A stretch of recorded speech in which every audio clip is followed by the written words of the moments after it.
የአርባዕቱ እንስሳ ጸበል አለው። ጸበሉ የሚወጣው ደግሞ እንደምታዩት ከቤተ መቅደስ ውስጥ የሚወጣ መንጭቶ የሚያልፍ ጸበል አለ።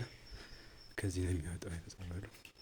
እዚህ ወጥቶ ወደዚህ ይሰበሰብና መጠመቅም መረጨትም መቅዳትም ይቻላል ማለት ነው። የሚወጣው ግን ያው ከቤተ መቅደስ ውስጥ እንደምታዩት ነው። እንግዲህ ከቤተ መቅደስ በበሩ ከስር አልፎ ነው የሚወጣው እና የአርባዕቱ እንስሳ የምርሃነ ክርስቶስ በምትመጡበት ሰዓት አንዱ ሊጎበኝ የሚገባው ቦታ ነው ማለት ነው።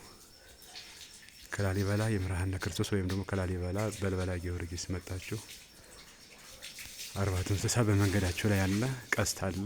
አቅጣጫ ጠቋሚ መንገድ ስላለው በዛ አልፋችሁ መምጣት ትችላላችሁ። አንደኛ፣ ሁለተኛ ደግሞ የምርሃነ ክርስቶስ አድርጋችሁ በእግር የምትመጡ ከሆነ ከመንገድ ላይ ታገኙታላችሁ ማለት ነው። እኛ በእግራችን ስለመጣን ያገኘነው ከየምርሃነ ስንመለስ ነው ያገኘነው። ከየምርሃነ ተመለሰን ዋልድቢት ማርያም አድረን ይኸው አርባዕቱ እንስሳ መጠን ተሳልመናል ማለት ነው።